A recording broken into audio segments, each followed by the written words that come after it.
Morning, everybody. Morning. I've got no birthdays, anniversaries this week. No positive recognition. Switching. It's been 306 days without a switching incident, so we're moving up. It's good. You got anything you want to add for switching, Chris? Yeah, so Seb's gone and made up a switching spotlight for this month. It's focused on clear communication during switching, just all about not allowing distractions or complacency to have an impact on the switching. I'll put this up out the back on the safety board, but yeah, it's got a section of the switching manual here that states communication with the HPC during switching shall be the responsibility of the switching operator unless delegated to the switching checker.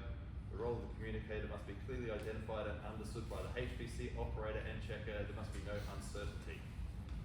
Communication devices should be used that allow the HPC operator and checker all able to hear and understand the instructions received and delivered. And yeah, all operators receiving switching instructions must repeat them back to the HPC in the presence of the switching checker or the operator if you've delegated that. And that also ties in with the switching alert outcome that we've got here. On the 30th of December 2023, an availability crew was called to a partial supply TF 19693 on CBD 412S, where a buoyant HV fuse on the J phase was identified. While conducting the ESP to isolate the HV cable fault, the operator inserted an interrupter onto the J phase fuse base, causing a small arc to occur and the feed at the trip. This caused a loss of supply to 515 customers for 14 minutes, and they would be CBD customers, so that would not have been good. It's a result of human error. Contributing factors: crew had limited exposure to interrupters during unplanned switching. Distractions during switching. ADMS was playing up apparently, and there was additional information added to the dispatch job information.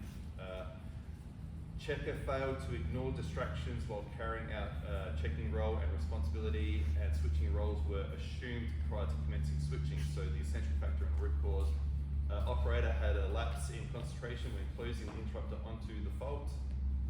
3 interrupters were given to the operator instead of the required 2 for that job, and there was no checking performed adequately.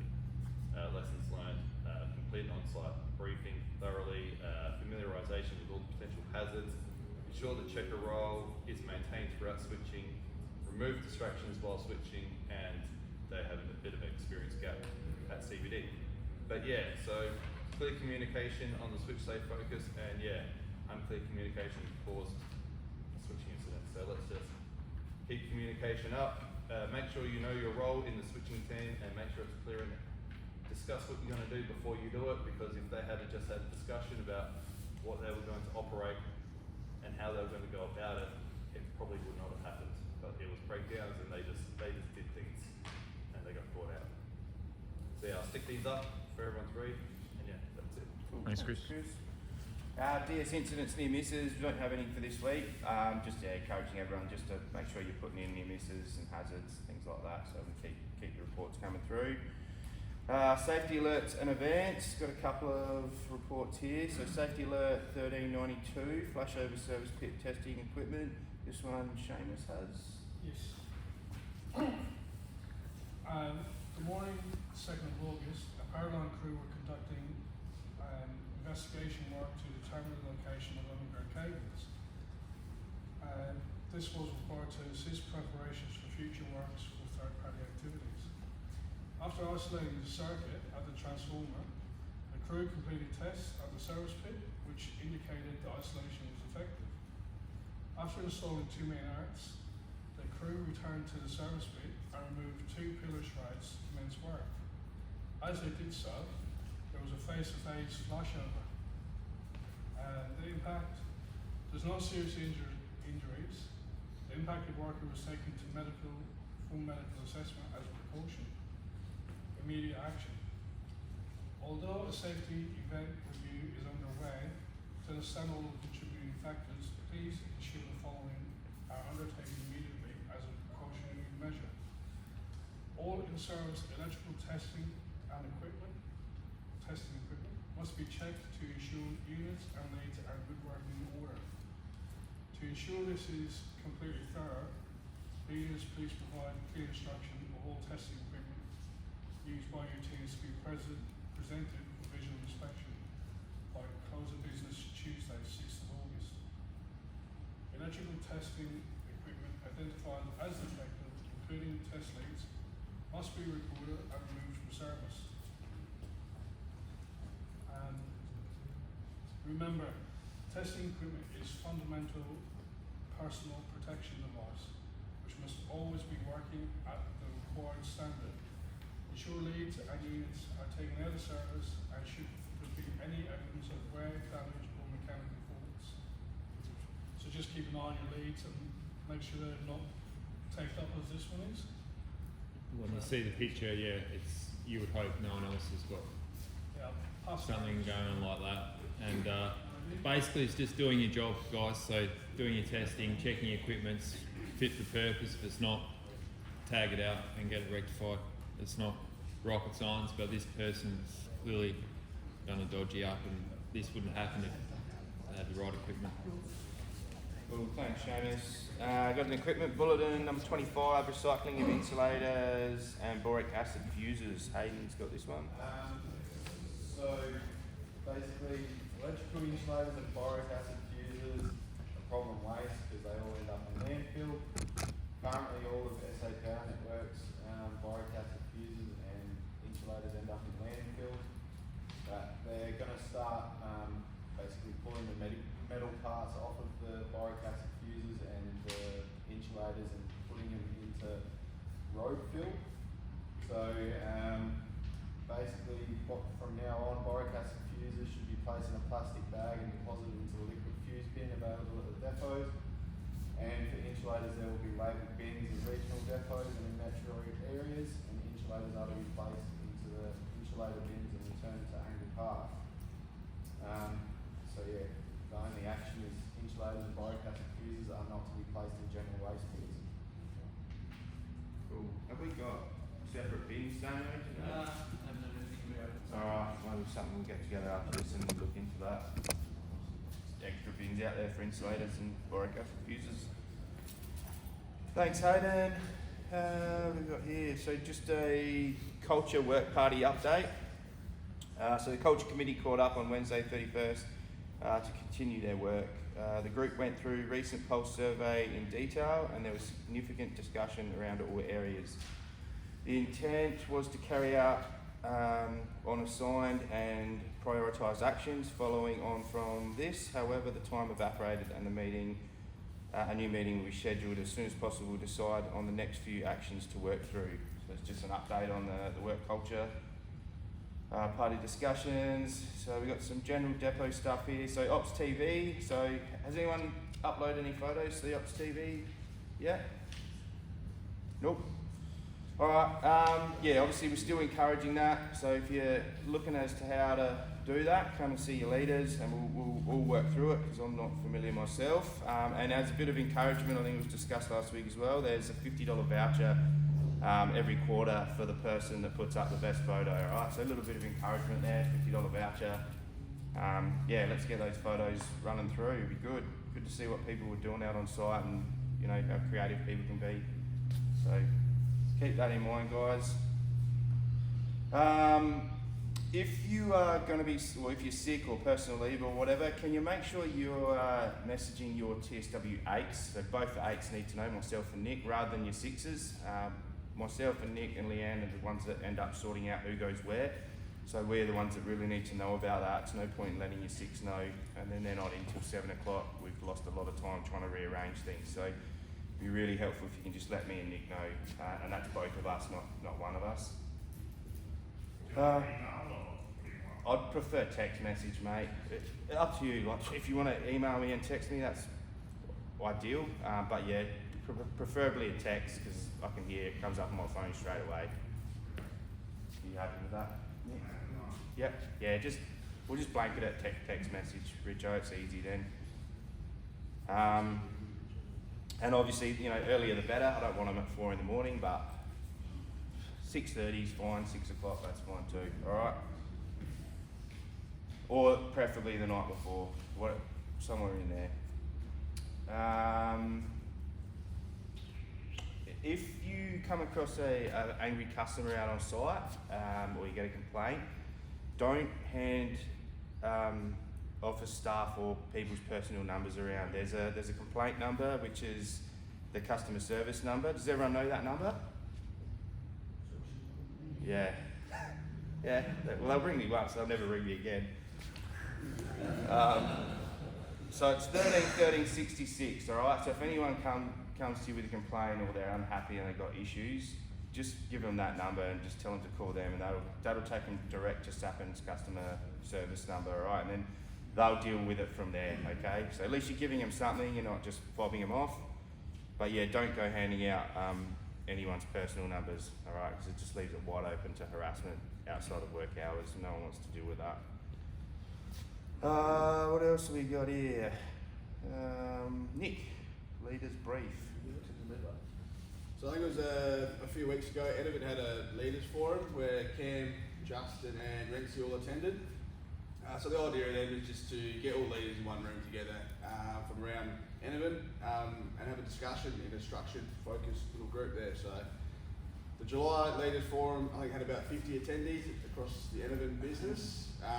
The topics that were discussed were covered in Richard's half-yearly review as well, so very familiar conversation. So it was a half-year review, update on safety, fatal risk incident discussion, people and pulse survey update, and the role of the SLT, and an annual plan update focusing on growth and customer marketing. So to touch on that fatal risk, for the people that don't know, haven't heard, so it was a light column incident in New South Wales on the Edivin project. So it was noted that there was an incorrect design, it was revised on site. The crews were still not familiar with what was going on in the design of this light column. Crews made a few decisions, I think, and the final outcome was they was trying to straighten up the light column with a telehandler, and in turn fell down very close to landing on people. So it's the whole Swiss cheese sort of effect there. Just be aware, make sure we're managing our risks in those sort of situations. So some key takeaways from the forum. We've had an awesome year so far, so keep up the good work around that. Some huge projects have been completed and in the process of, as Richard discussed the other day.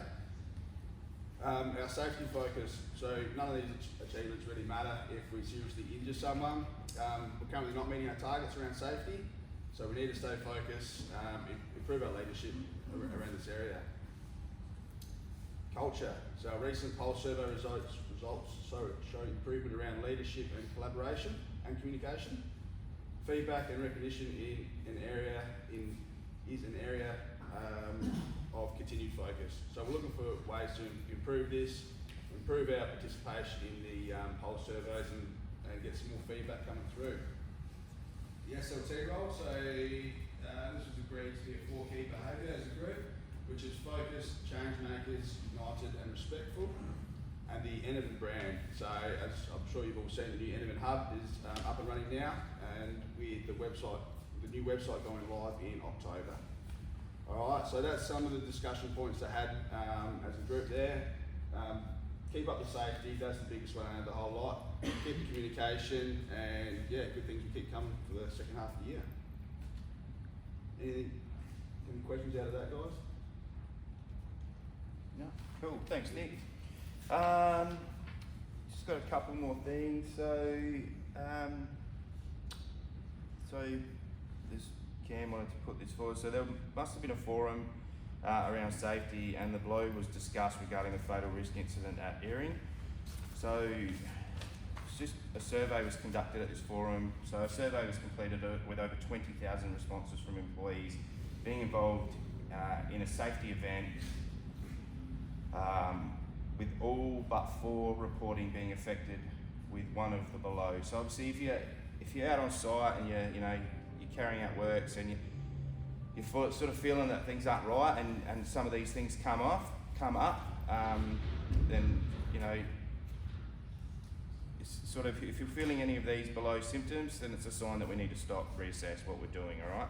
So the four things that come up was rushing, frustration, fatigue, and complacency. So obviously they're 4 key things that they've found led to incidents occurring. So if you're out on site, you're doing work and you're feeling any one of those 4 things, that's a good sign that it's time to stop, reassess, maybe get a different plan together, maybe you just need a breather, and everyone just needs to, collate their ideas and get together and have a chat about it. Like I said, that's the perfect time to stop before we have an incident or before something goes wrong. We may get away with it, we may not. At least if we stop and reassess, it's a good chance we're going to avoid any incidents or hazards. All right. One last thing I've got here is just this one coming late. So we've had a few Schneider switches being returned with no yellow defect tags or asset details. Can we please lift the focus on this? We are capturing these details, creates unnecessary effort for Damien. He's then got to chase up with the relevant sixes and try and work out where that load switch came from. So again, little bit of work on your side of the fence saves us from a huge amount of work on our side of the fence. All right, it is part of the procedure.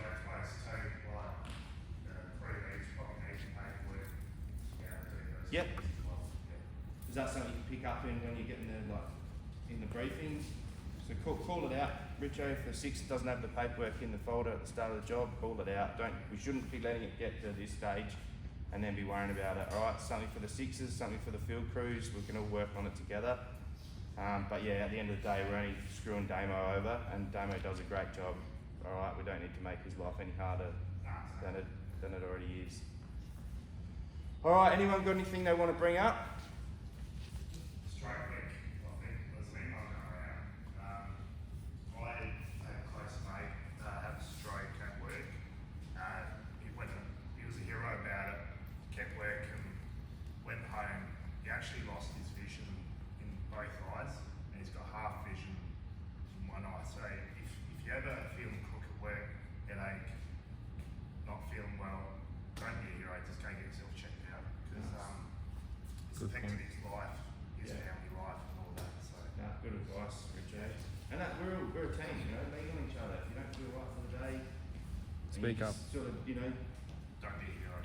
yeah, just step back a bit, help each other out. I'm sure everyone's going to be in a similar boat. You help each other out. One day, He's younger than me, so it can happen. yeah. We all have shit days, we have good days. We've got to help each other out. When you're having a good day, someone might be having a shit day. It's going to happen vice versa. So just keep it in mind, guys. Like I said, we're a team, help each other out. That's what it's all about. Anyone else got anything they want to bring up? When you do your pre-stats in the morning, it's like when you walk around your truck, make sure you walk around your truck before you take off as well. If you're closing cupboards and they don't feel right, open them up, see what's jamming them, make sure they close, so that when you drive off they don't pop open and things happen.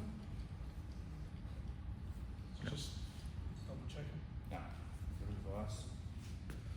Anyone else? No, cool. Alright, have a safe day, guys. Safe week.